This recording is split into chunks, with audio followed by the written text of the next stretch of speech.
You get my breath back. Good morning, good afternoon, good evening, and welcome along to episode 76 of the Sofa Manager Scottish Football Podcast. The formerly weekly podcast, then the fortnightly podcast, and kind of the monthly at the moment, so sorry for the irregularity. Joining myself, Paul, on this week's podcast, and I am the ropiest announcer of Scotland, as well as one of the brightest assistant announcers. I was wearing my bright yellow jacket to the Falkirk game at the weekend. Yep, you stuck out like a sore thumb. I did, but trying to get noticed for the cameras as I was in the back of shot of the Ayr United game on BBC Alba. No, BBC Scotland. BBC Scotland. In fact, the other week, so that's my second television appearance of the year after my clapping fiasco. If you want to go back to like episode 74, 73 to see that. And joining me this week is a face you might not recognise. Not been on for a number of weeks now and is milking the podcast for all his worth. Spending some time editing together his little GoPro footage from the summer holidays. Aye, very shaky. Joining us here, not so GoPro. It is brother Andrew. Hello, Andrew. Hello. How are you doing? Not bad, not bad. Very much a man who'd built his house on the sand. He was eager and optimistic about the Falkirk game on Saturday against Partick Thistle. Didn't quite pan out. Well, watching the first 30 minutes, I think I'd take it, to be honest with you. But again, they were a much better team than us, so there we go. So we'll be talking about that. We'll be previewing the sort of championship run-in, who we think will make it to the playoffs, the relegation ones, as well as the promotional playoffs. Other topics, we can discuss the BBC Scotland coverage we've seen in the last couple of weeks. I went to the rugby, so talking about the atmosphere there, the difference there. Also, the Sunderland Netflix documentary. Finally got around to that, and some other goings on in Scottish football over the last few weeks, as there's been plenty to talk about. Surprise, surprise there. So, let's get straight into things, shall we?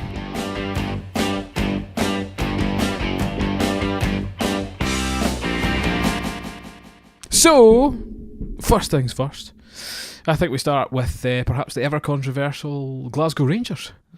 Andrew. So, a lot's gone on with them in the past few weeks. I mean, playing Hibernian was probably the start of things, with the fan running on to go for Alfredo Morelos. Slightly less successful than the Birmingham fan that went for Jack Grealish. But the Jack Grealish one had more severe consequences in that Grealish scored the goal to win the game, which was excellent. But Gerrard under a bit of pressure now. A few questions being asked, not for the first time this season. Definitely, yes. I feel like the European run did him a lot of good, and it sort of raised expectations above what he was going to actually achieve. I feel like it didn't help that Jermaine Defoe said that Rangers fans should be happy with the progress they've made. But again, they're wanting to cement second before they can run up against Celtic. But again, Aberdeen's still there, Kilmarnock's nipping away. Well, the thing is, Aberdeen had two quite undramatic draws in the Premiership. One with Celtic, great. Second one with Livingston, yeah, not so great. But in that time, obviously Rangers drawing with Kilmarnock, getting punted out of the Cup by Aberdeen. Yep, not been a good week for them at all. And I think many will have seen that as the Cup they would be most likely to win. After the Old Firm game earlier in the season, they kind of have a shot in these one-on-one fixtures against Celtic now. Yep, on their day. That's very true. But it's a funny one. I've not seen a lot of Gerrard as a manager because of this, BBC ban. I don't see him interviewed very much and things like that. I don't keep up with the Rangers TV and the BT Sport and things quite as much, but he has come out with some pretty, daft statements. I feel like he's a bit, his player management's, I'm going to call it old-fashioned, because a lot of the younger ones that are coming through now, they've been nurtured so much that they're not expecting someone to shout at them or like blast them in public. No, they're not expecting that. So I feel like he should find a balance there. But again, Rangers are dropping in and out. The Aberdeen game, I tell you what, Aberdeen were played really well. It was hilarious. No, defensively they were solid. There was no mistakes, no nothing. If they could do that against Celtic, they could maybe soak up the pressure. But I think they've got the best central defender in Scotland right now, probably. McKenna. In Scott McKenna. I think so. But there's times where everyone's prone to a stupid mistake though, but it just matter of time. I had a huge argument with a Hearts fan earlier in the week who claimed John Souttar was a better defender. Aye, right. He was dreadful. John Souttar's not a better defender. If he was a better defender, he would have been long gone. Not at all. Yeah, I think what I find weird about Gerrard's comments sometimes, it's always directed towards the fans. That wasn't good enough for the fans. Yeah. So he's very much aiming his comments at what they want to hear, but he's been criticised heavily for a lot of his tactical moves, like his substitutions and stuff. Have been a bit off, and he's been going through a bit of rotation in the squad, trying to find the right defensive pairing. I know people called for Katic back in the team. Yep. Then Worrell as well, which I find Worrell's a weird one to be on loan from a championship team. Worrell gets a lot of stick on Twitter, a lot. Like, maybe rightly so. It's just it's constant abuse. But then once he scored, who was it? I think did he score against Celtic or was it Aberdeen or something? I've seen a few pictures of him rolling away celebrating. Yeah, but he's like, when he scores, they do. Like, they're happy with him, but they don't want to keep him. That's the problem. I think, especially with fan bases these days, is you're never going to make everybody happy. No, because I think especially as Rangers manager. With Rangers, if you make one mistake in a big game against Celtic or something, you could be hated for a very long time because it is quite hostile. Well, it doesn't look like the season for a trophy. No, but I think sort of their mentality's sort of wrong. So when things aren't going their way, they don't necessarily try and dig themselves out fairly. Because if you looked against the Kilmarnock game, it got a bit heated with Al McGregor trying to punt the ball at him, dirty tackles flying in. It's one of those you kind of expect, especially from Gerrard, a bit of professionalism, that he could try and implement that, but it's not. There's nothing you can really show that they've matured enough. Well, I think between them and Hibernian, they're making good cases for being the most hated clubs in Scotland. Yep. I don't meet many neutrals out there that like Rangers. As an Aberdeen fan. Big rivalry with Rangers. Falkirk don't like Rangers. No. I think a lot of people, in the Championship as well, because they had that competitive spell in the Championship, Dundee United won't like Rangers. Hearts won't like Rangers. Well, Dundee United have got a different... Even Rangers absolutely despise Dundee United for the fact that they were the ones that openly came out and voted them to go down, or they were quite brutal about they were it. Entitled to do that at the time. Yeah. I mean, it didn't go well for Dundee United later on. No, it didn't, but that was their own doing and perhaps a bit of retribution. Again, I think it was the fact they had to go through the lower leagues, and they've obviously annoyed people in the process. They annoyed Falkirk in the process because you had sort of the fan incidents with them setting the pitch on fire, etc., etc. But again, we got a penalty which was about 8 yards out. But well, see, that's the problem. I think we're going through a real trouble in Scottish football at the moment with the image of fans. And now that weekend, if you actually look at it as a whole, with the Hibs fan coming on punching the Rangers person, we had Falkirk at Greenock as well, causing trouble in the street with Cousins and stuff like that, a pitch invasion. And with all the stuff going on with the referees and stuff, we've just got this toxic atmosphere at the moment. The annoying thing with it is, when you look at the fans, it's a very small minority. So, like, we're talking in percentage-wise, the amount of incidents that go on out with and how many fans are totally against it. Like, it's not funny for anyone because it just brings down Scottish football, and then you've got the full thing of England laughing at us or anything like that. They're just as bad. Well, many exactly, because you've got like sort of like the Chelsea racism, you've got the Millwall Family Club of the Year who love a fight. Yeah, they were stabbing Everton fans and stuff like that. So it's something that, I mean, is it alcohol? Is it drugs? Is it? Well, I think it's nutters. Yeah. Ultimately, it's people who you meet in the street, and you'll meet these people, and just think, you are a nutter. I played in one of the Sunday League football teams that I play in. We've got a right back that's called Pitch Invader Paul. I was like, you really want to name them? No, okay. But not me, by the way. It was the Villarreal game. He was the one that ran on. Oh, brilliant! So he's now got a lifetime ban from Scottish stadiums. Well, I know people have ran on as well. I remember people I used to work with at a sports company were taking selfies on the pitch at Hampden the day Hibernian. Yeah. But again, Scottish that's Cup where it all started to go wrong, because like the fact is, like, when, like, if you look back at like streakers, it used to be a funny thing. There used to, do you know what? I used to have a mobile phone game for, I want to say, my Sony Ericsson W810i. Like in if you did have a Sony Walkman phone, because they were excellent. 3.2 megapixel camera. All the range back in the day. But it had, a wee Java script game, the wee joystick for, and there was like, it was called Pro Football 2005 4 or something like that. But in the middle of every game, a streaker would come on, Yep. and it would be pixelated. I mean, the graphics would be terrible. Yeah. But you would have to run and avoid policemen and things. This is a feature I think FIFA is sorely lacking. Yeah, but At this moment in time. So, yeah.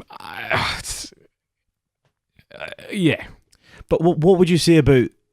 There's been sort of pundits, etc., coming out claiming that you should get guns at football games. It's not. That was daft. That was an overreaction. Because if you think about it, you've never actually. Well, there could have been an incident, but maybe like foreign. But I mean, they have measures at grounds. We spoke about before getting frisked outside and being disappointed about not being frisked because you don't look aggressive enough. yeah, but Although that's never been the case with you. well, no, because we went to the Aberdeen game, both of you got through, and just because I'm younger, I'll get searched. No, you look like an ultra. I don't. That's your problem. Not even slightly. Look at this green hoodie. This is militia What? style. And a Oh, beard. sorry, a Nike running hoodie. You look like an ultra. Ugh. I'm just saying. But in comparison, I went to the Scotland rugby game against Wales, and you're sitting amongst Wales fans. There's beer, glass balls, and if you went to the average pundit in the street, I've got loads of friends that will all be tuned into the rugby, will go to the rugby, love the rugby. It's just this huge national community thing. Yeah. And football absolutely isn't. Because I think the difference with sort of rugby is like there's a big sort of drinking culture behind rugby. So basically, Big drinking culture behind football. but I'd say more so in sort of rugby because they've got their own they've got their clubs and you can drink at the club. Whereas if you look at like sort of like football terms, like people will go and drink before and after the game, but in terms of rugby, they don't fight at the game. They fight on the train home or the pub after.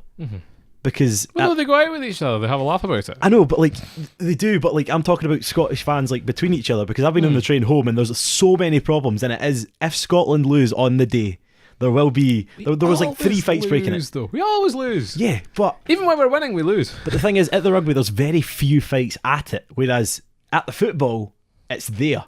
I think the rugby's perhaps not taking this seriously. It's not as passion driven, we'll say. Well, it's not passion driven, but I honestly think there's some people that go to the football and the only thing in their life is the football.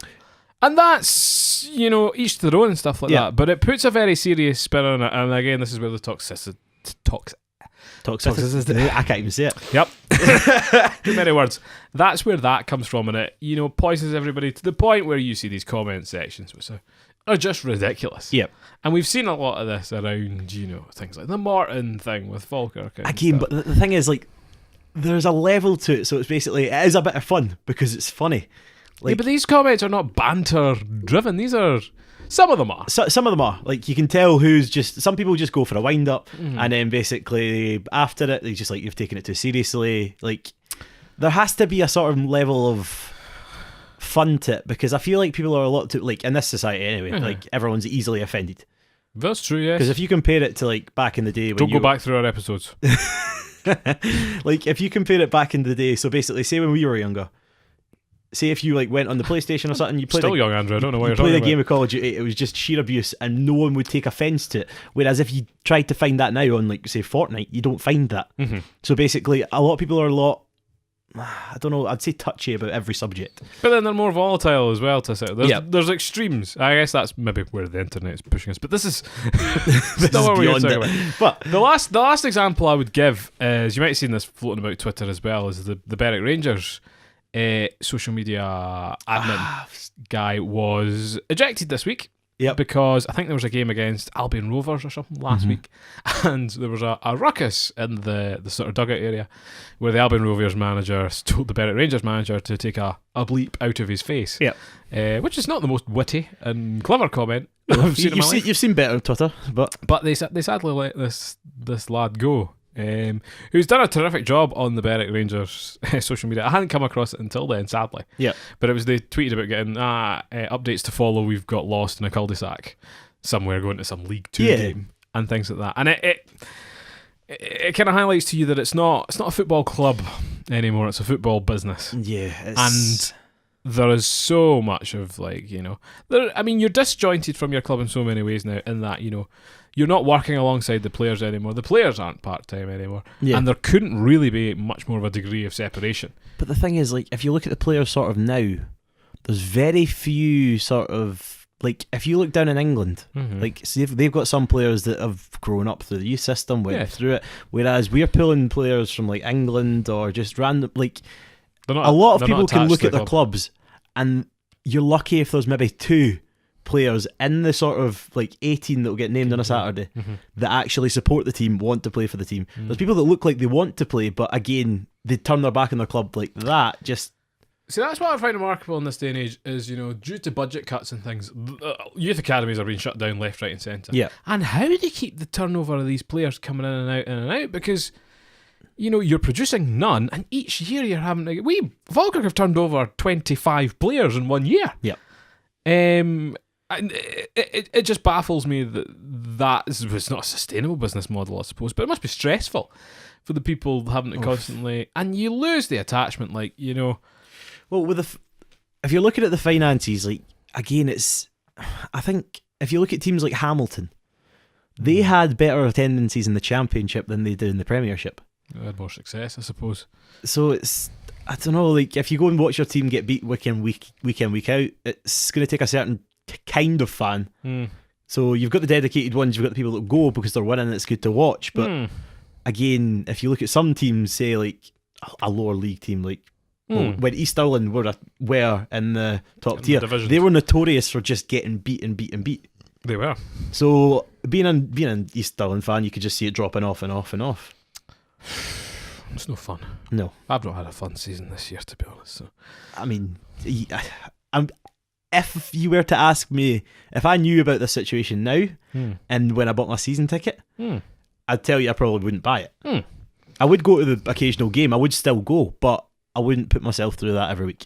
Well, let's talk about that. Because Andrew, Falkirk season ticket holder, myself, one of the head volunteers, I like to think, so it's a role I've entirely made up, for Falkirk Football Club, who are essentially the club who have paid the most money to finish in what is almost certainly the bottom half of the Championship, at best. Again, every team sort of goes through a blip, let's call it, but again, we've went through a performance one, a financial one, a reputational one. Misconduct, yes. It's fine, we're now friends with Greenock. We're going to get back together, cuddle away. We're taking their best midfielder off them as well. No, not their best midfielder. Tidser is a distinctly... okay, was it Michael Tidser? Yes. So Michael Tidser apparently signing with Falkirk on a free contract, a boss man thing in the summer. Yep. He's a distinctly average midfielder. I don't know what... You're telling me he's better than someone like Paul Payton?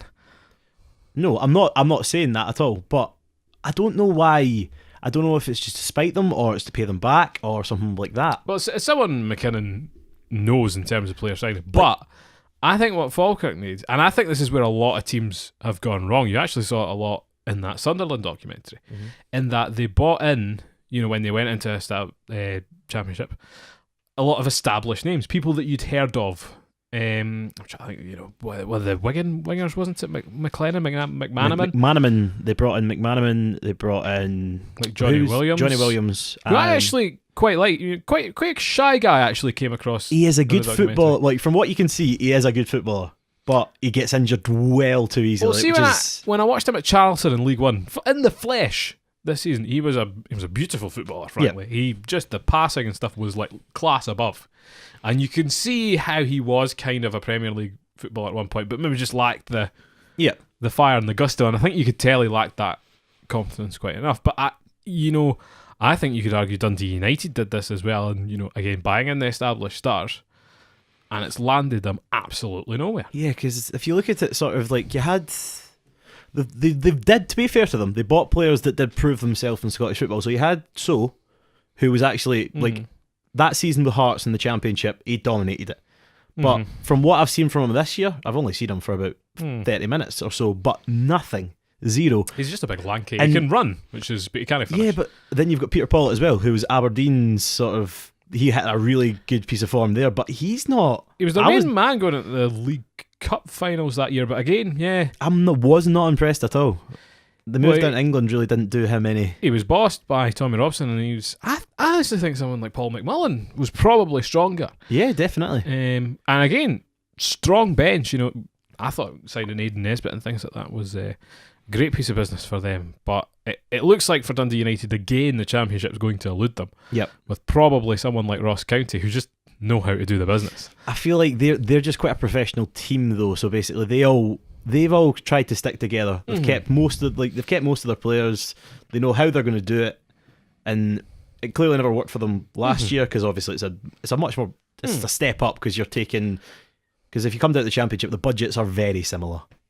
To an extent. I think Ross County have the funding behind them not to really care. I think Inverness will kick themselves because I think on their day Inverness are as good a team as Ross County. Yep. But just started the season so poorly with so many draws and things like that. Kind of left them in the dust. Ayr United dipping off a bit. Yeah, dipping off, but I think they can be happy. Yeah, because they've really proved that. Like, it's obviously sometimes difficult moving from League One to the Championship, but again, this is the second season it's happened. So Livingston coming up the year before, and then Ayr. But I think you look at what happened to Livingston recently as well, and Livingston are now in that total no man's land between the teams that are going to get relegated, the Hamilton, Dundee and the St Mirren. Yep. And they are 10, 15, 20 points ahead. So they're fine. But Ayr United as well, I think just fizzled out a bit, and whether they lost the impetus or they're just fatiguing a bit, I think there's a lot to do with momentum because, again, when Livingston went into that playoff to go up, no one expected them to go up.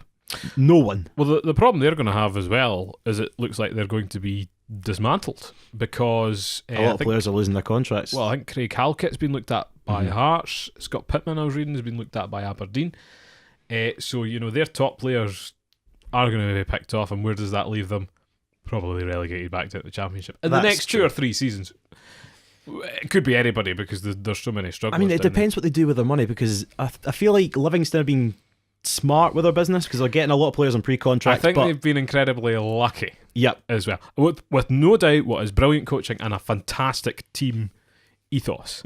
But I think there's a great deal of luck there, and the players they're adding have not been the players they had before.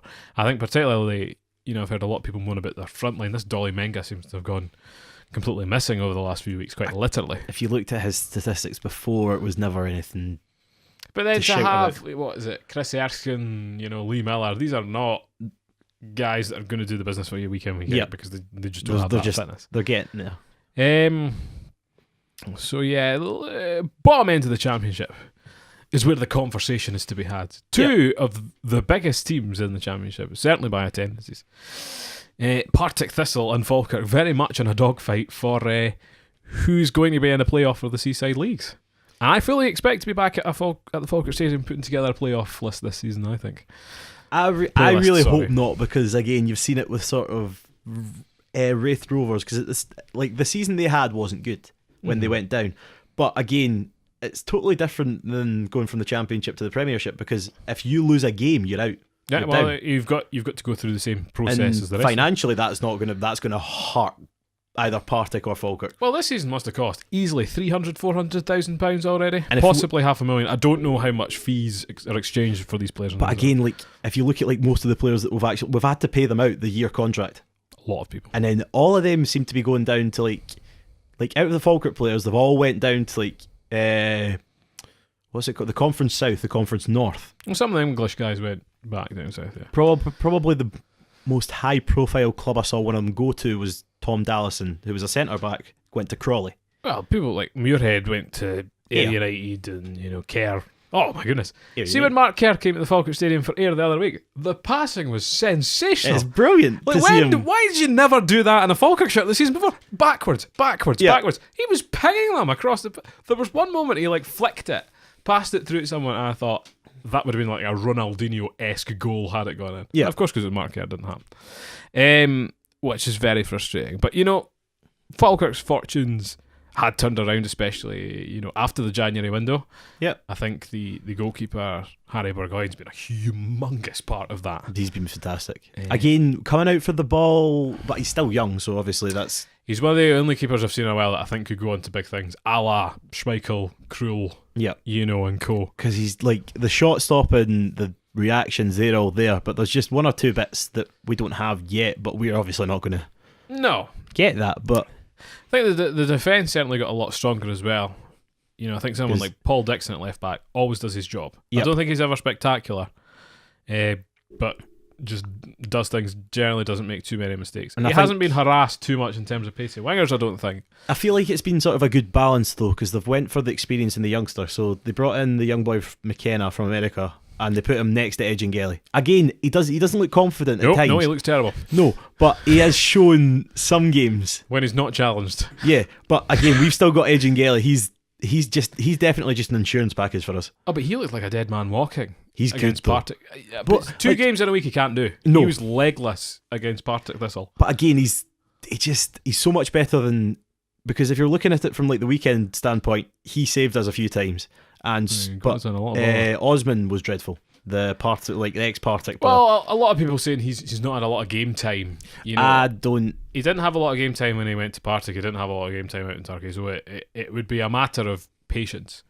I think someone like Paul Payton, who I was very sceptical about at the start of the season, has really kicked on and does look like a good player. I think he was quiet at important times during the game, but maybe he's just doing the engine work.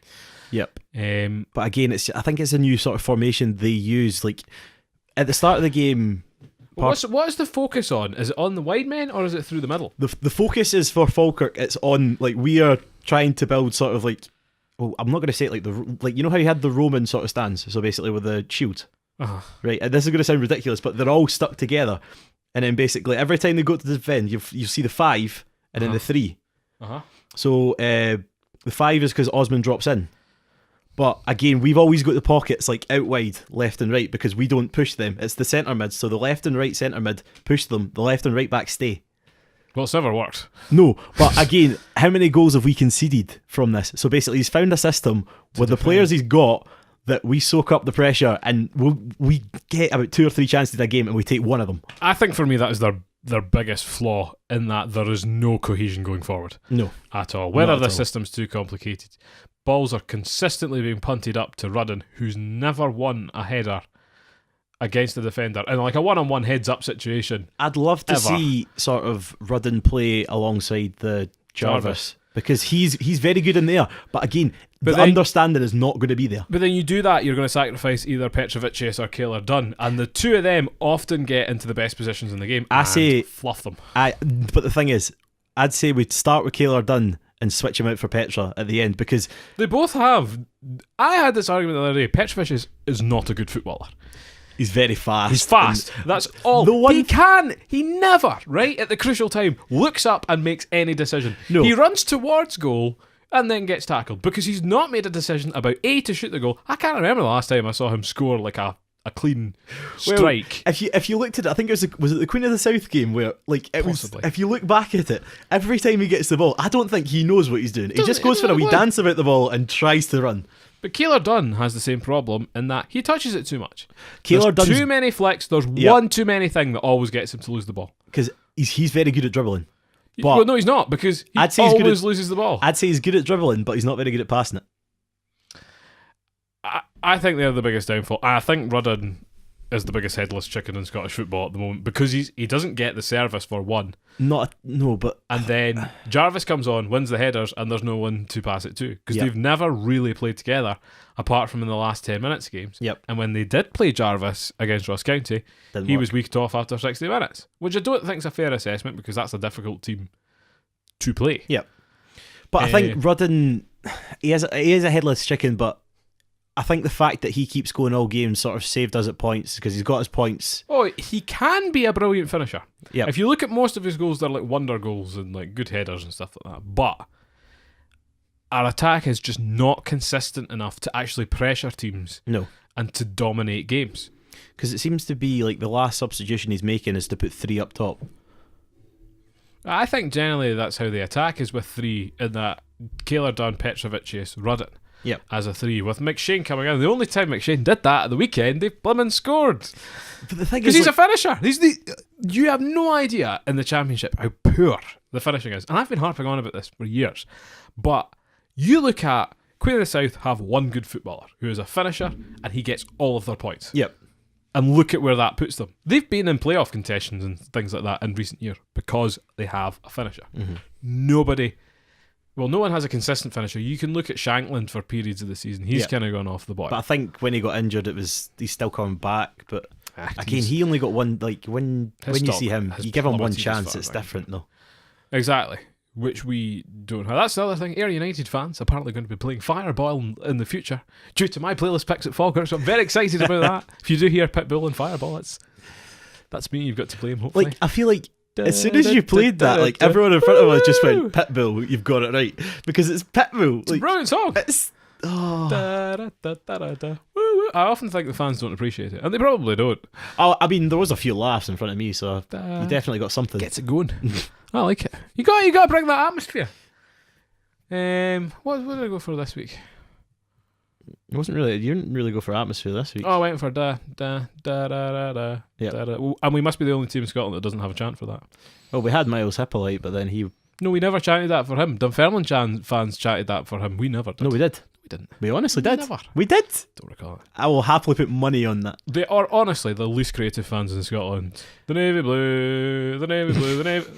It's the colour of the kit. Are you having a laugh? Like, where did that even come from? I don't know. It's abysmal. Absolutely abysmal. That's my chant of the week rating. I think that could be a feature. Chant of the week. Chant of the week. What was the bit? What were they chanting about Paul Payton at the weekend? Partick Thistle were like, Paul Payton's, I think, pretty terrible. I can't remember what the Partick fans said, but then tough as bleep is what the Falkirk fans. Aye, but like again, that was a bit fun. Like, did I'm guessing Paul Payton used to play for Partick. He played for everybody in Scotland. Again, I didn't know who he played, but I knew he played for Plymouth before us. But well, that brings us nicely on to Partick, who are our main challengers at the moment and really thwart us. Every other week. They got points against Ross County, for example, in the most recent weeks. And I must admit, looking at their squad at the weekend, some big names, on the bench and stuff like that as well. They looked good, though. Well, they... Not in the final third. Well, do you know what? Scott McDonald's a snake. He's a good player, though. But he's like... Every time, don't get me wrong, he's so clever in what he does, because every time he goes up for a header, he'll do just enough not to get a foul. Aye, but he knows what he's doing. Yes. He's an experienced footballer and, a top-class player. Didn't quite get the service at the weekend, but they were dominating for spells, and Falkirk dominated for spells, hence why the sort of draw kind of came to pass. But, to have people like Gary Harkins and things to come on...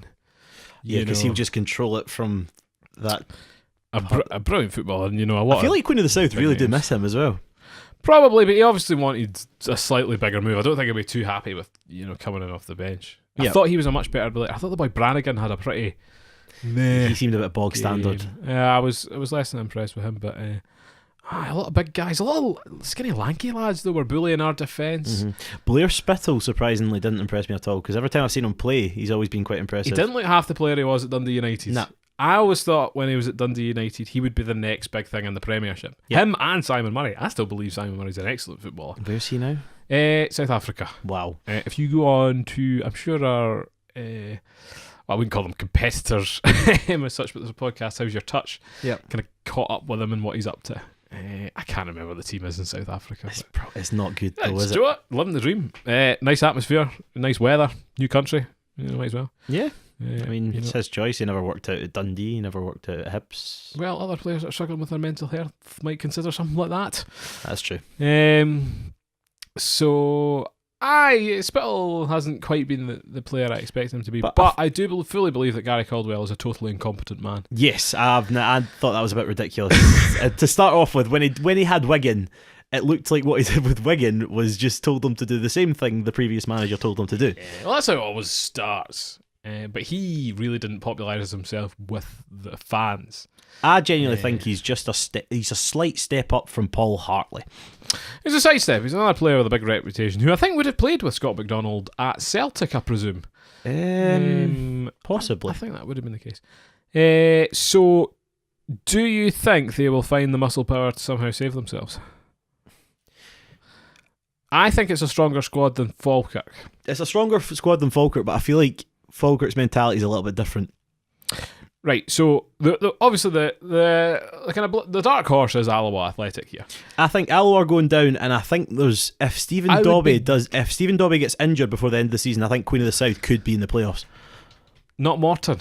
I'd say Queen of the South, because they're like if Stephen Dobbie gets injured, I think Queen of the South are in the playoffs. See, it would be such a shame for Alloa to go down, because they would go down by a relatively narrow margin. Yep. Especially compared to Brecon last season, who were decimated come like February or something like that. It's mainly Alloa's loan players that are really showing for them, though, because that Zanetta was... They went on a great run of just points after points after points, and for some reason, all these terrible teams around them have just kept swamping them up. Yep. And it must be so frustrating, because, you know, it is the David and Goliath situation. To be against Partick Thistle and Falkirk isn't fair for a team like Alloa. It would be gutting to see them go down. It would be very interesting to see what a team like Arbroath could do if they come up, although their momentum's kind of swaying as it goes. But again, Alloa were quite lucky to come up as well. Oh, usually. But at least they've actually shown a lot more. Like, I mean, Brecon was one of the worst. I think that's probably one of the worst seasons in Championship history. Yes. It has to be. They, this week, actually, had to cancel a murder mystery evening. Yes. Did you read about this? No, you told me. But brilliant idea. It was framed in terms of a Players' Awards evening, or the end of year awards, and someone had been murdered. Yep. I thought, that sounds brilliant. I would pay 40 quid. 40 quid? This. Well, I don't know what it was. It was something in the realm. So you got dinner, there was a disco after. Well, yeah. Make a bit of money, but again, did it tell you how many people were interested, or how long did it take to get cancelled? They said that it was fairly obvious from early on, so I think it must have been single figures. Yep. But they paid the actors and everything. I was like, you don't get volunteers to do something like that, or the actual players. I would pay for that. What, the actual players? The actual players. Name a Brecon player. Darren Dodds. No. I thought he got sacked. I don't know, probably. Who plays for Brecon? Jordan Tappin? Don't know. That might have changed. They'll probably rotate players all the time. Yeah. But like, if you would pay and go to along to see the Falkirk players act for an evening. No. Who would you kill? Who would I kill? Who would be the murder victim? Kevin O'Hara. Paul Hartley. Oh, that would make money.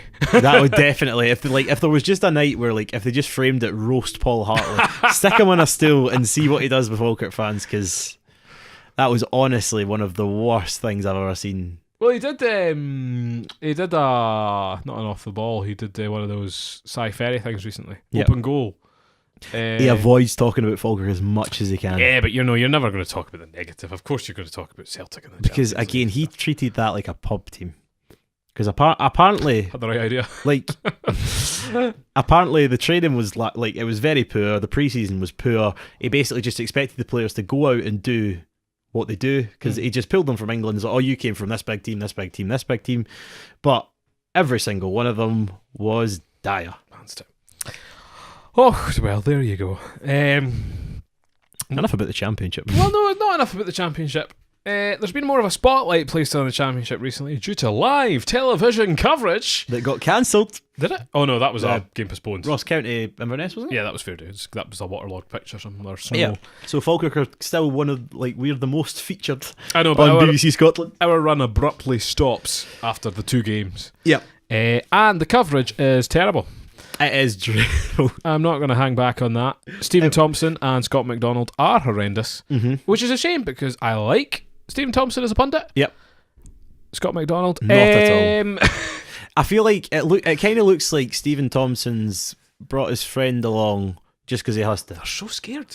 I know. We would do a blooming better job and know more about the... well, Scott McDonald knows quite a lot. I actually think the commentary's quite good with Billy Dodds and stuff, because he was shining quite a good light on, you know, what it was like to be with Ross County and stuff like that. Yeah, I feel like the commentary's not bad. Yeah, but the punditry's terrible. Yes, definitely. I feel like you don't actually need players to do it, but again, they're the cheap option. I think that the real shame of it is they had an opportunity to do something very different with this coverage, and that's what I was really hoping. I was hugely excited, for example, about the news of that Terrace football show, which sent out, the first episode was a brilliant piece of television. Yeah. And that is exactly what I wanted from the Championship coverage. Because I feel like, why a few knowledgeable guys, no taking themselves too seriously. If they genuinely thought about it enough, and then instead of just trying to put the big faces out there, they might as well just take them, because what else are they going to be doing than the Terrace? What else are they going to be doing than just that? So they might as well give them a chance, because they might actually go out and try and make it seems a bit rushed, the coverage, because again, they're not going to try and make a big focus of it, but It's it'd be very good just short, to see a bit of build up, just a bit. Just something different. Yeah. I do not need the same nonsense spiel with some, big fancy VTs and interview. Their VTs were terrible in that. I think the Falkirk Morton game, there was one with an American girl interviewing the Dundee United owner, which was the worst piece of television I'd ever watched. Yep. They spent half the time talking about why we couldn't have booze and why it couldn't be like an NFL game. I was like, shut up. This is Tannadice. This is no... What's it called when they go around the stadiums again? Yeah, tailgating. Oh, that's what we're talking about. Yep. Meanwhile, on the terrace, we had a fantastic piece with... It wasn't Greg McKenzie. Who were they making cakes with? In his house, they were making like Empire biscuits because he was really good about it. I forget who it was, but it was hilarious. We had a fantastic piece on, I think, Rory the lion from Wraith Rovers as a mascot. That's the kind of thing I wanted to see. Yeah. No, this total nonsense. No, and I'm extremely disappointed in. But again, like you had the sort of, I think the sad thing is they're making the headlines for the wrong reasons, because if you go on Twitter after the games, it would just be the bit where basically you've got the fans swearing. And then because they have to apologise for that straight after. But it was so clear. The problem is when you mic up at Morton, you know you're in for trouble. Because there's all the Morton fans that are always in that end. Yep. Again, it happened at Ayr as well, though. Was it? Well... And then one of the cameras got stuck. But then, that's the nature of football, unfortunately. I don't agree with that. I don't think swearing and chanting it should be a thing. But it just goes part and parcel with the game, unfortunately. But the terrace continues to live on. It's not the further episodes haven't been as good, but producing 50 minutes a week of television's it's quite difficult. Pretty good, and they've kept it fresh. Lots of interesting features and stuff. So credit to the lads there. But I think the problem with punditry these days is they're all professional footballers. See, like if you look at it, sort of, I'll compare it to like sort of Match of the Day. So. Sort of their the commentary team for Match of the Day, brilliant, iconic. They're really good at what they do.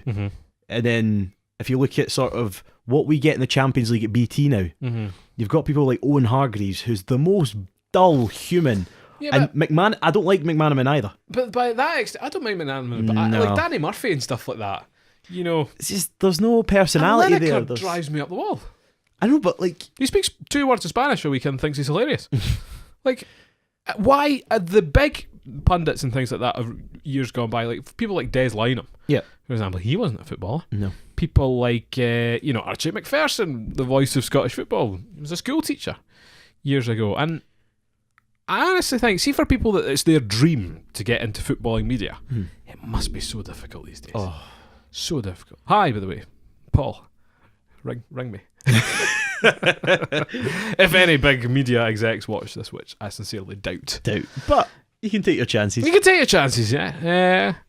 Playing in the staff v teachers game, so that could be the teachers v pupils, so that could be another big break again. Oh yeah, that's you can break your leg. Big leg break. Booked in the last one. Can I get sent off in this game? I feel like it's impossible to get sent off in a pupils. It's impossible to get booked in a pupils v teachers game. Is it not a pupil that referees it? No, it wasn't last time. It was a pupil's sister, who was an actual proper referee. Yeah. I don't know why you'd want to be a referee in this day and age, but took great pleasure in booking me for pushing over the cleaner's son. I just scared him. He was going slowly. But I think they could have done a lot more for that coverage, and I'm extremely disappointed. If you want any recommendations, only watch the first half of Championship games, because the second half is abysmal. Dire. Absolutely dire. So there's our review on that. Speaking of reviews, though, we kind of touched on earlier our sort of Netflix Sunderland review. I was a little bit behind this. It came out a while ago, but man, what gold! I mean, I bet you when Netflix went in there, they never expected the season that unfolded. It's just amazing to sort of see it from the terms of you never see the director. You never see that. Oh, Martin Bain. I was like, oh my goodness, that's the Martin Bain. Yeah. Formerly of Rangers Football Club. And he was getting hammered. Was he? Like, I thought he came out of the documentary alright. No, he does come across well in the documentary, but again, everything that happens, you can see it's totally out of his hands. Because he's getting more money. Yeah, so he's getting absolutely hammered, and then you've got the sort of, Rodwell situation, which is, for him, it's infuriating. For Rodwell, he can get away with it. Well, the problem was that documentary, it showed them that it barely showed that Jack Rodwell at all. He barely featured that season. Because again, they're doing it again this season, but they ask players if they want to be in it or not. They don't get forced. No, well, they can't really do that. But Jack Rodwell was on £70,000 at Sunderland Football Club. They wanted to terminate his contract to free up some funds to bring in some more players. Yep. Because he was the only one without a relegation clause in his contract. Mm-hmm. Now, whose fault is that? Sunderland's. His or Sunderland's? No. Yes. Now, and you are in his position, right? Mm-hmm. You are a winning footballer, and you know that. And Yep. I think he knows that. You're not going to get anywhere near that money. You're going to take at least 50% Right. on that pay elsewhere. Looking at it from sort of a footballer perspective, Yes. how many good years have they got? Who Fair- cares? On No, but 70 grand a year? Yes, but 70,000 what pounds. he does with Sunderland, he has got zero interest in playing football. There are Scottish footballers that can play their whole career in Premiership and not earn 75 grand Yep. a week. But if you play football and you're getting paid that amount, fair enough. Mm-hmm. But it's the fact that he doesn't even make an effort. He turns up to training, he does everything he needs to do, that he needs to do. He doesn't go any further. He doesn't try to get back into the team. He doesn't try anything like that. So that's why that you don't like him. That's a poor from a mentality and a human perspective, I suppose. Because like the money thing, fine, I get. But if you're on that amount, do you not think, this is my last season here, and if this is all I'm going to get, I don't want to drop down all the way to here. Mm-hmm. So if he actually, just even for 6 months, just showed a little something, then someone might actually give him a half decent contract. He was beyond that, unfortunately. His attitude didn't permit it. Yeah. And they made a silly mistake offering that sort of money, which was terrible because it was such a big club to suffer like that. He did get quite attached to them in the end, actually. Mm-hmm. Like the sort of the changeover of the manager was a really good thing to see as well, in a sense. It was that first manager. Grayson. The way he always spoke about, well, if I'm told something, I have to do it. There was no... I don't know, he just didn't strike me as a manager. No. There was too many things he was just comfortable with, whereas kind of Coleman came in and really tried to take things by the scruff of the neck. The only reason I heard of Grayson, I think it was Preston. He's been about those sort of leagues. Yeah, for a but I while. think it was Preston that in the champion. No, it was one of the playoffs he was in, and this is when they had like Jermaine Beckford back in the day. But like again, it's one of the classic ones. One of the classic ones you see on Sky Sports from time to time. So it's the only time I recognised him. But Chris Coleman was a good idea. Have you finished it? Yeah, finished it. Yeah, it was a good idea, and at times he really showed that He should have stuck with his Welsh job. Yep. He was a hero for doing what he did. Yep. That was a cushy role. I think, there's a time that you're just done with club football because at that level especially, your career's not going to last. Yeah, he should have.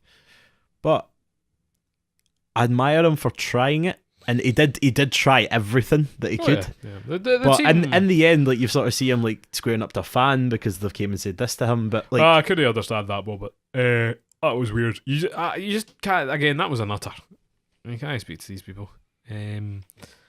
But it was nippy as well. Who was that player that left? Graben. Lewis Graben. Oh, what a scumbag he was. No, but the thing is, like, if they kept playing him, they might have stayed up. What a scumbag. I know. I just didn't want to do it. But he just wanted to be a big fish. That's what he is. He wants to be a big fish. He plays in the blooming championship. Yes, but you've What always an ego. always got players like that. They'll always want to be a big fish. I did all right at Aston Villa. I don't know where he is now. Is he not still with Bournemouth? I think he went out on loan again or something like that. But again, he's still getting paid. I don't know. And he just wanted to keep playing football. Who was it? It was the young boy that they started playing above him. They went to Bordeaux. Oh, Kasri? No. No. Maya. Oh, Maja. He's away to Bordeaux. He left them for Bordeaux. He was always a big talent, they said, though. Yep. But again, why would you go from Sunderland to Bordeaux? But I mean, it's a jump up the league, etc. I get that. But I thought Bordeaux was a bit of a strange one. Well, big team, French First Division, good on him. Something a bit different because the Premier League's a bit cutthroat with that kind of thing. Aye. It's not exactly the most entertaining to watch in the world anymore, is it? So a good watch. It'd be great to have seen a Scottish club featured at some point. I mean, there's only a few Scottish clubs you can really show because there's not actually like there is much that goes on. Yeah, like transfer deadline day. Where is everybody? Because if you look at that, like if you try and go like behind the scenes, like say like Partick Thistle or Falkirk, it's going to be so dire because they're not there all the time. Yeah, but there was a really good one they did years ago on Gretna and things like that, where they took it over a whole season and made like a couple of programmes out of it. There is one you might see it on it's Losers, and they talk about Torquay United. And it's actually quite interesting because you've got the fans that have been going there for years, etc. But they all say if you're a Torquay fan, you're going to go expecting to lose.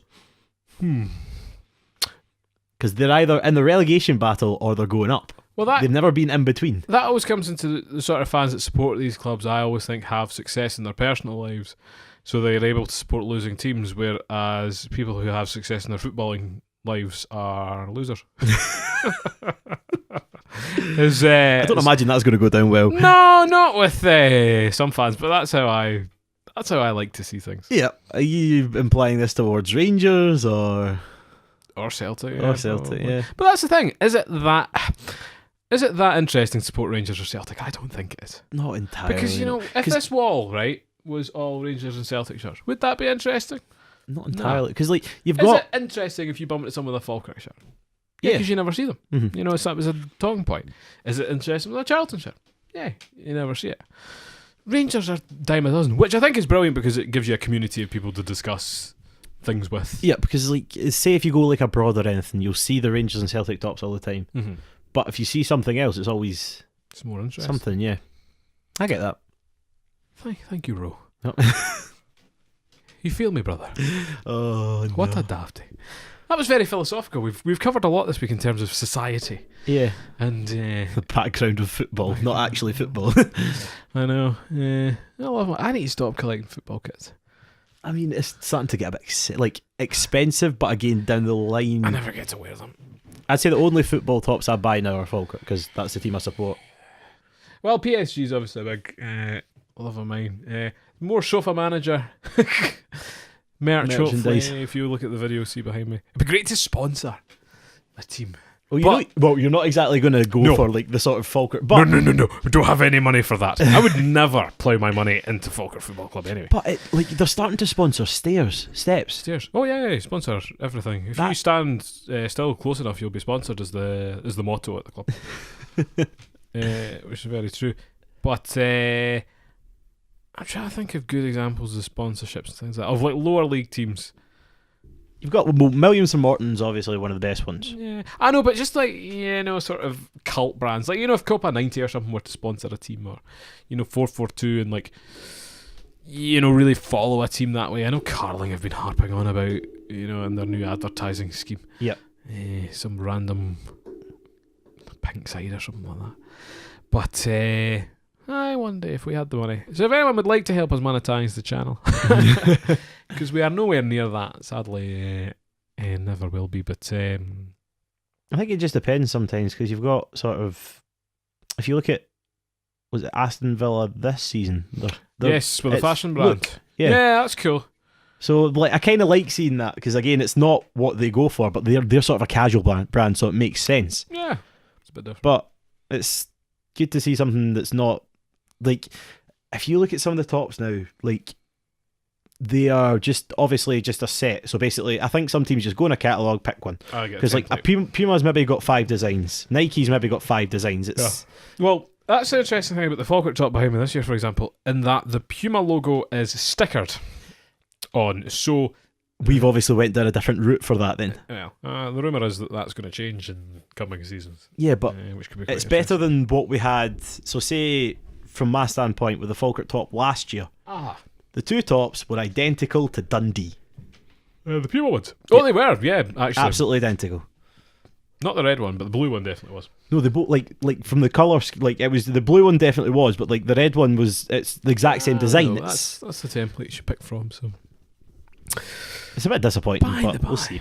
Very disappointing. Anywho, was there anything else we were going to talk about this week? Don't know. Celtic 1-0 last minute. Nobody cares about Celtic. They've won the league, so it doesn't really matter. Yeah, they might win the cup. We'll wait and see. Yeah, Depends if Aberdeen turn up. Probably not. You usually bottle against Celtic, to be fair. It's a shame. But by the way, nobody cares. As I say, bunch of losers. As I said earlier. So, apparently Lee Griffiths close to returning. I forgot about him. I think it's a total sham. As a professional footballer. Is he getting paid for it? I think so, yeah. I don't understand how his mental health is going to be improving away from the game. I just don't see it. Because he's still going to pop up at the betting thing became a big thing, so that made it even worse for him. It's his fault. But big dafty as far as I'm concerned. Anyway, on that note, it's time to round off episode 76. We'll see you in the next 4 weeks for episode 77. Hopefully not quite as long as that. We're working on some technological upgrades, so we might see John Brown back on the show soon from London to hear about some of his experiences. But in the meantime, if you have enjoyed, be sure to like and subscribe, and also follow us on all our social media platforms, Twitter, Instagram. So I tweeted out this week actually that I'll never complain about Chris Boyd and Chris Commons again after the punditry on the Scottish Championship end of things. So there we go. Thanks for listening from myself, Paul, and from myself, Andrew. And have a good evening, a good afternoon, and a good morning. Bye bye.